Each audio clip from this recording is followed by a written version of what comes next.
Do you want to know how to teach teens about money? I'm Nicholeen Peck, and I teach all over the world about parenting, good communication, how to build strong family bonds, child development, and education, all through the lens of the principle self-government. And in this video, we're talking about money.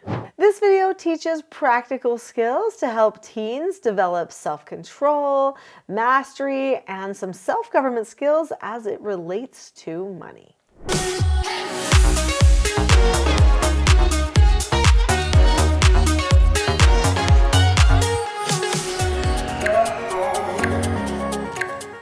Do you want your teen to take personal responsibility for money? Are they asking you for money all of the time? Are you wondering, when are they going to think, I need money, I'm going to go figure out a way to get money, or I'm going to save money so they have it for when I actually need it? Well, you're not alone. I think there are a lot of parents who wonder when that day will come, when their children will start to manage and take responsibility for their own finances. Here's the thing though, if you don't teach it, they won't learn it. If you don't remove the money at some point, they won't actually decide to create money for themselves. I have spoken with many families who have adult children living in their home who are not taking responsibility for their own cell phone bills, car insurance, gas money for the car, outings, clothing, food, nothing. And they might be in their 20s living in their parents' house. That is unfortunate. It is better if you start teaching your child to take financial responsibility when they are at about age 8. And by the time they are at age 12, they should have a lot of responsibility for many of their personal finance needs. What does that look like? I raised 4 children of my own. I also did therapeutic treatment care for a lot of troubled teens. And so there were many young people who came through my home. And I decided that teaching them financial responsibility and how to take ownership of their own finances was going to be a vital skill for their success. How could I launch one of these foster children from my home into adulthood if they did not know how to take care of their money, how to be responsible for paying a bill or a debt, or thinking about something that they might need in the future, so they've got to save now some of that money? My parents did a great job training us about money. Now, they did not have a lot of money. My dad was a school teacher. My mother did little odd jobs like selling containers and makeup, and she took children into our home, and she did childcare in our home just so that she could make a little extra money to help pay for my dance lessons or my brother's soccer registration fees, those types of things, because school teachers don't make a lot of money, especially back in those days. And so Dad worked multiple jobs, Mom did odd things, and we made it, and it was a great childhood. But I'll tell you what, they were smart with their money. They did not waste any of it. They always thought, how can I stretch this dollar a little bit further? I think that comes from being children who were raised by parents who went through the Great Depression and started businesses and had a little bit of financial hardship.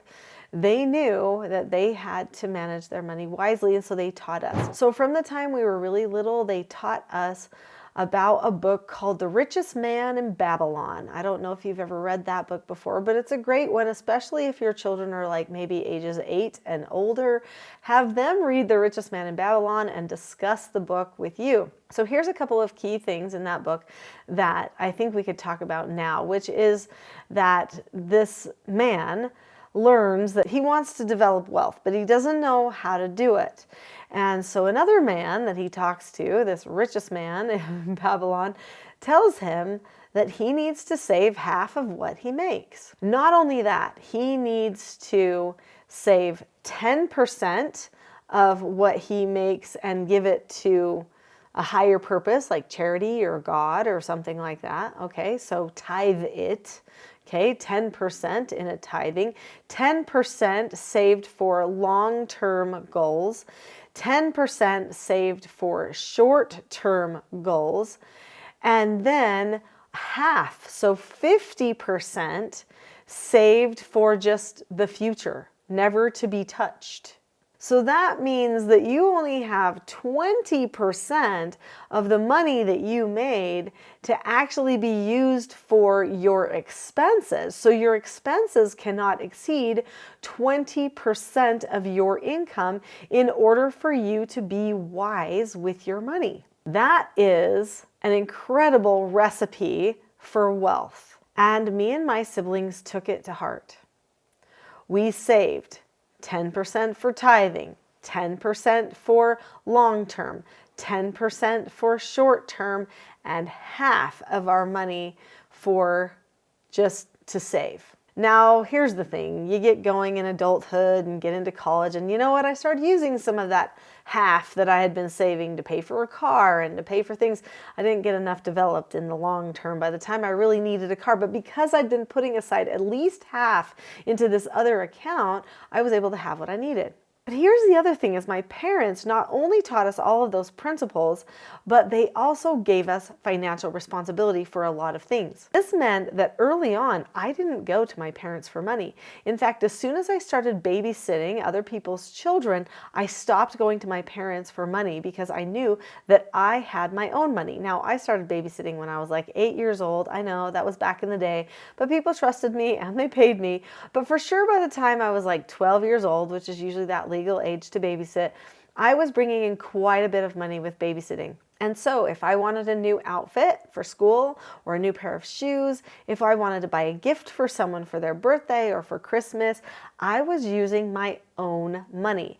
And my parents actually told me, listen, by the time you're 12, you need to pay for your own school clothes. That meant I had to take care of my school clothes. Here was another thing too. Once a girl hits age 12, at least this happened for me, usually around 12 or 14, you kind of don't grow anymore. So any clothes that you buy, you're going to be able to have them for a really long time, unless you grow out, right? But if you're just, staying, eating healthy, normal, exercising, fitness, you're not going to grow a lot. So you buy a shirt, it could last you until you're 25 or 30, depending on how you manage your health. And so, they knew that.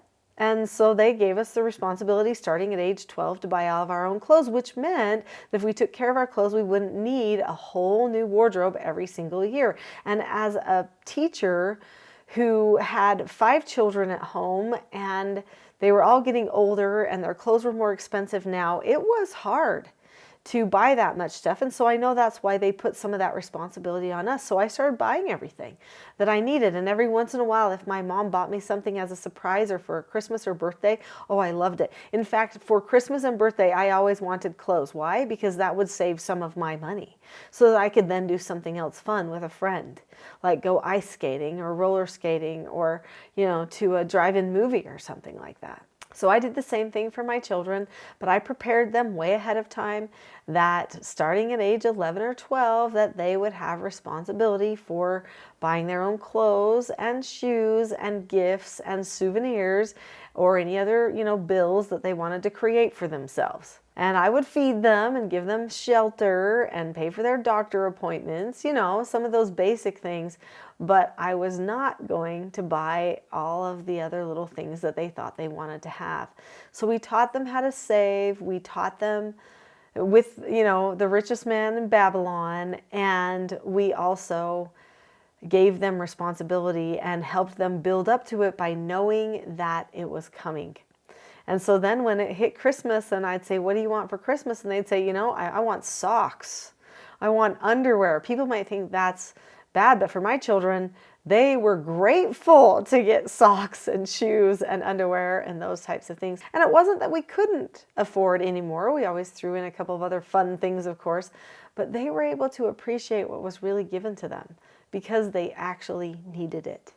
Made a big difference. So help your children create financial habits young if you can. If they're already in their teen years, then have a conversation with them about the new responsibility that they get to have to provide for certain things for themselves. And you know what? If you're going to give them that responsibility, you have to be able to allow them to miss out sometimes. If they can't buy something, you have to say, well, maybe next time you'll have money saved up for that. Or, oh, you didn't save any money for that. Well, that happens. That's okay. Sometimes they're just the no answers of life.